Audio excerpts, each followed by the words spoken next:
Karena dosa syirik itu mirip dengan dosa kekafiran. Dan hati-hati, yang banyak hartanya cepat-cepat bertobat, jangan pelit. Ingat, tetangga kiri kanan banyak yang membutuhkan, dan tolong-menolonglah di dalam kebaikan, karena sedekah ini untuk menerangi di hari di alam kubur. Sedekah ini bisa mendatangi kita nanti di alam kubur, bisa menerangi kubur kita.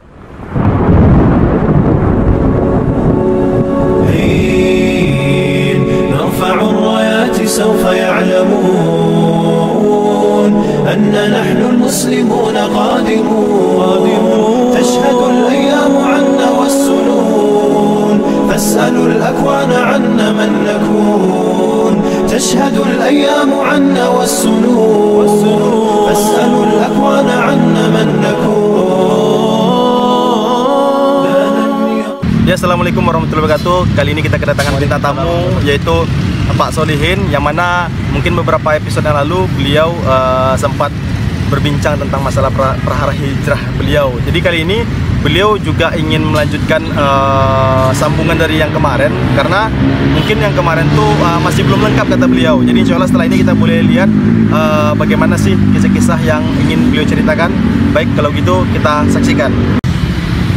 Assalamualaikum warahmatullahi wabarakatuh.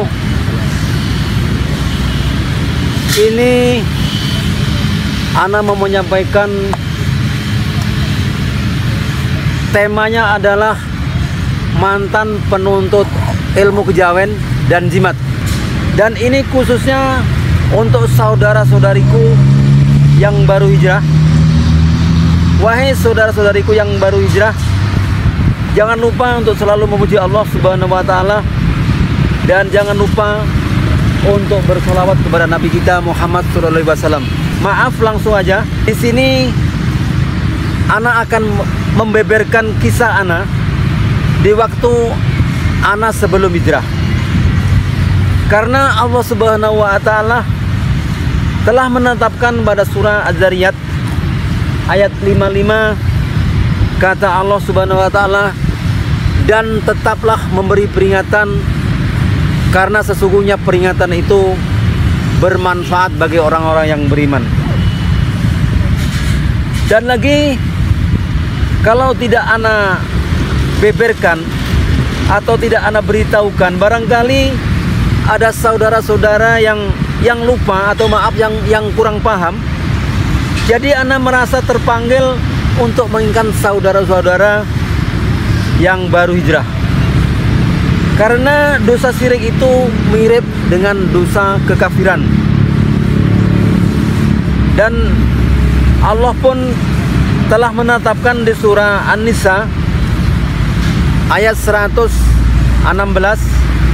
sesungguhnya Allah tidak akan mengampuni dosa karena menyekutukannya atau syirik.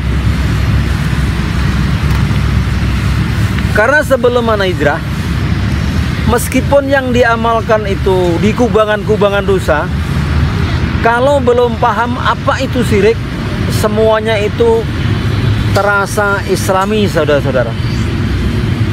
Kayaknya sah-sah saja. Dan juga kalau meninggalkan kesyirikan itu merasa berdosa, saudara-saudara. Dan meskipun bergelimang dosa, tidak merasa berdosa, saudara. Dan lagi di masa hidup Ana, di kampung Ana, tepatnya di bawah lereng Gunung Semeru, Jawa Timur, Ana sering melihat sebagian umat Islam pergi ke kuburan yang dianggap keramat dengan membawa tumpeng-tumpeng. Tumpeng-tumpeng itu nasi yang dibikin kayak gunung itu, saudara.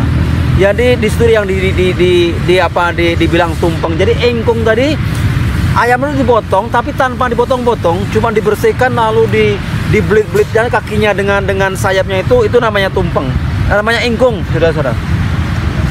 Jadi ingkung tadi dibawakan lagi gedang ayu. Gedang ayu ini memang pisang-pisang yang pilihan, saudara.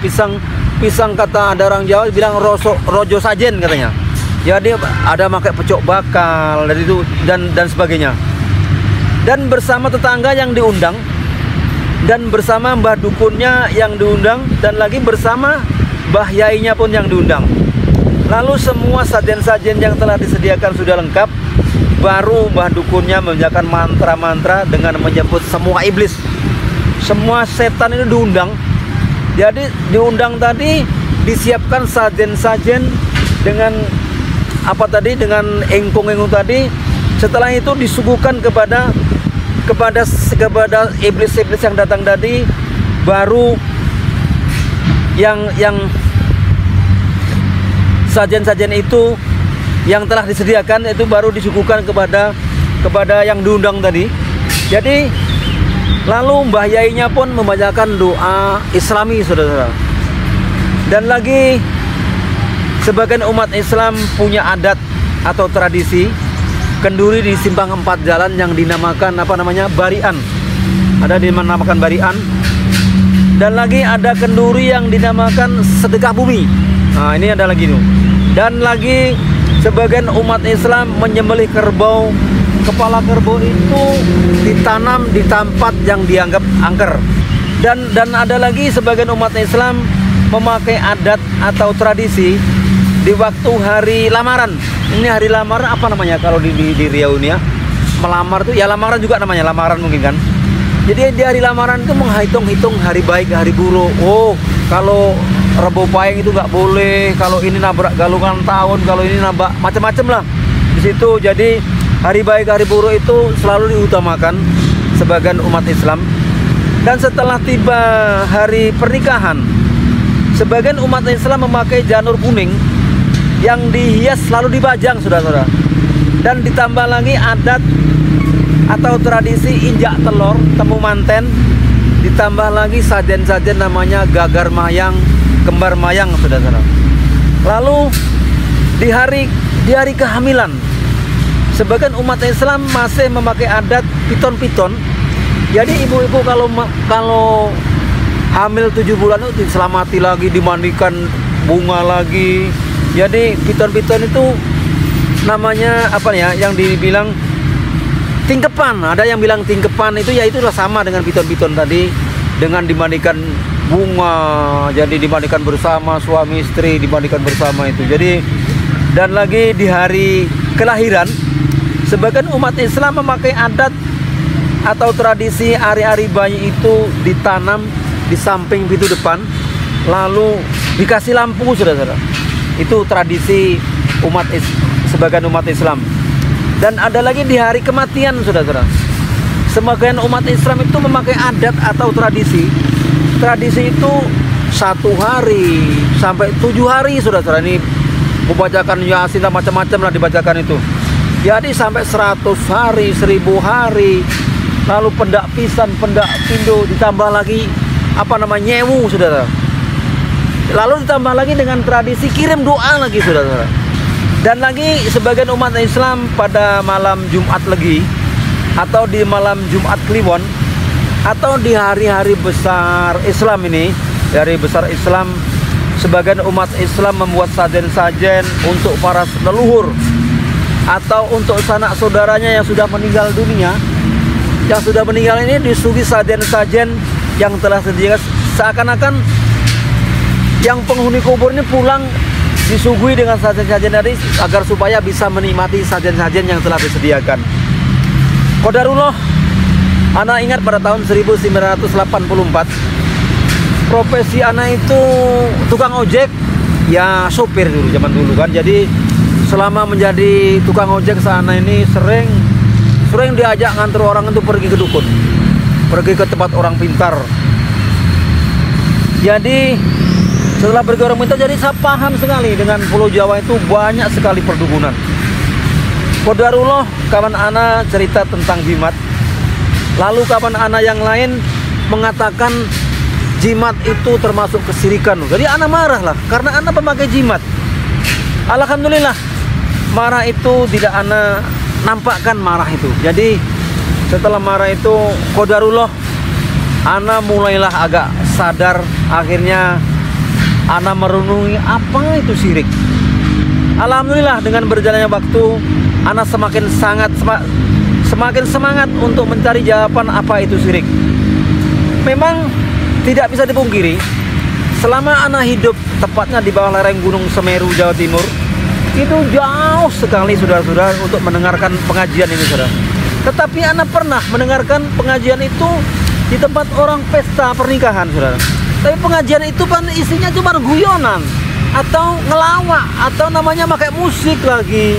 Itu disitulah. Jadi akhirnya umat Islam ini sedikit sekali yang paham tentang kesirikan ini.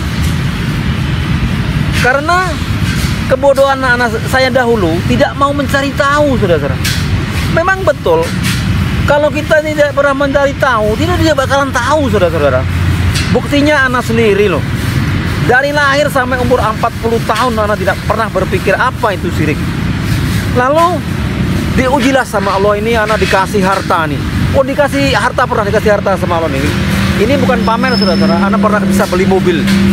Tanpa sana nih bawa modal dari Jawa. Entah bagaimana caranya, rezeki dari mana, nggak tahu anak bisa beli mobil.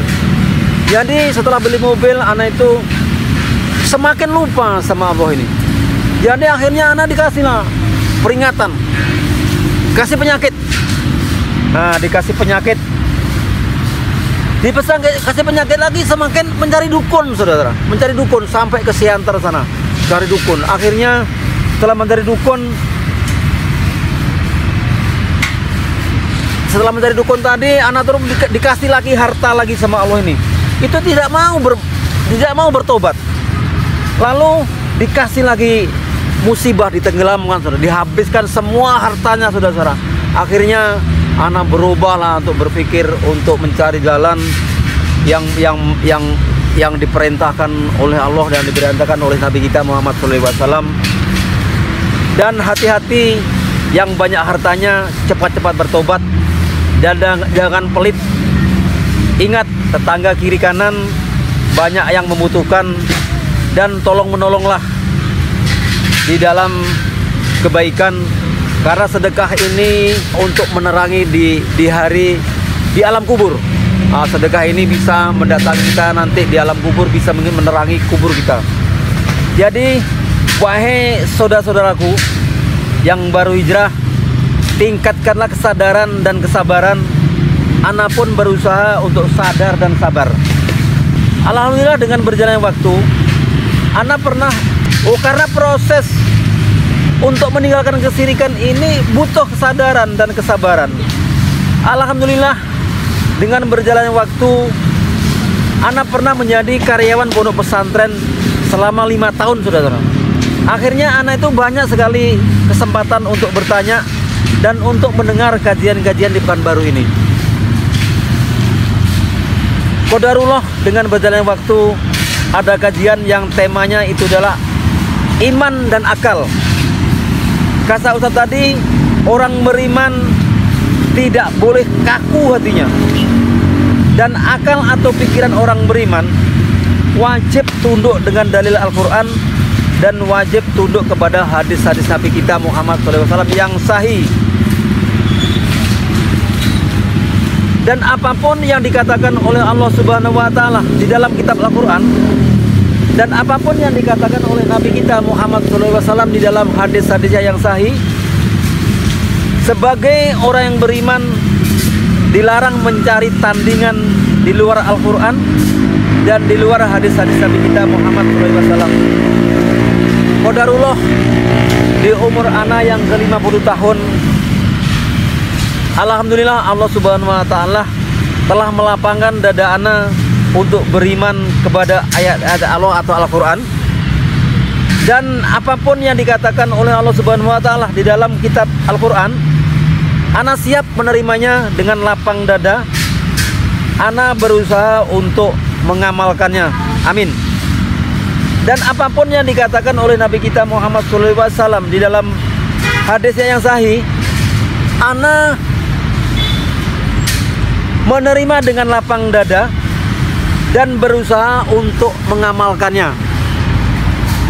Dan ini semua yang ana sampaikan khususnya tentang kesirikan, cuman sebagian kecil saja, masih banyak lagi kesirikan-kesirikan yang lain. Karena tentang kesirikan ini ana berusaha keras untuk memastikan apakah ada perintah dari Allah Subhanahu wa Ta'ala untuk mengamalkan kesirikan itu. Karena di dalam kitab Al-Quran ana cari berulang-ulang saudara-saudara, ternyata saudara-saudara satu kata pun tidak ada yang Allah perintahkan. Karena Al-Quran ini petunjuk bagi seluruh manusia atau petunjuk bagi seluruh alam. Dan juga Allah Subhanahu wa taala telah menetapkan di surah An-Nisa ayat 59, wahai orang-orang yang beriman, taatilah Allah dan taatilah Rasul Muhammad dan ulil amri atau pemegang kekuasaan di antara kamu. Kemudian jika kamu berbeda pendapat tentang sesuatu, maka kembalilah kepada Allah atau Al-Quran dan Rasul dan sunnah-sunnahnya.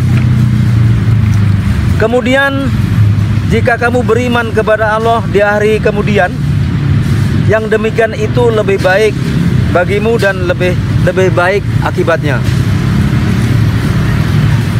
Dan semua yang ana tulis di atas, yang di luar Al-Quran dan juga yang di luar hadis Nabi kita Muhammad SAW, itu jangan diikuti saudara-saudara, dan jangan ditiru dan jangan didekati. Karena semua itu yang dinamakan kesyirikan saudara-saudara.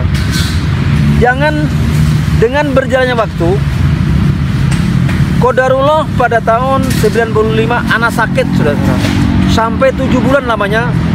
Setelah itu beberapa bulan qadarullah istri ana juga sakit sampai 5 tahun saudara-saudara lamanya. Dan ana dengan istrinya pernah ana menanyakan, pernah menjalani opname saudara di rumah sakit umum Pekanbaru. Dan penyakit ana dengan penyakit istri ana itu pernah ana tanyakan kepada dokter yang memeriksa. Dokter pun tidak ada memberi penjelasan saudara-saudara. Akhirnya ana berjumpalah kawan dari Siantar, ini Sumatera Utara. Cerita demi cerita akhirnya berobatlah ke dukun. Setelah beberapa bulan kok belum ada perubahan, lalu jumpalah alumni Pondok Pesantren Lirboyo saudara, Kediri, Jawa Timur. Jadi alumni ini menceritakan dengan anak, oh harus begini pak, harus begini. Jadi akhirnya diputuskanlah pakai jimat. Jimat itu didatangkan dari Jawa sana, dipesan dulu entah berapa dulu maharnya, anak lupa. Jadi setelah datang jimat itu dingajikan, dibacakan Al-Quran dulu entah berapa orang. Setelah itu ditanamlah di 4 sudut pekarangan rumah. Tapi setelah beberapa bulan kok anak rasakan kok semakin banyak permasalahan. Semakin banyak permasalahan. Jadi perubahan tadi nggak ada perubahan. Semakin banyak permasalahan sampai anak itu masuk sel kepolisian Inhu saudara-saudara. Ini maaf ini, anak bukan pamer ini. Setelah keluar dari kepolisian Inhu, anak berpikir lagi, akhirnya anak putuskan pindahlah ke Pekanbaru. Qadarullah setelah beberapa bulan datanglah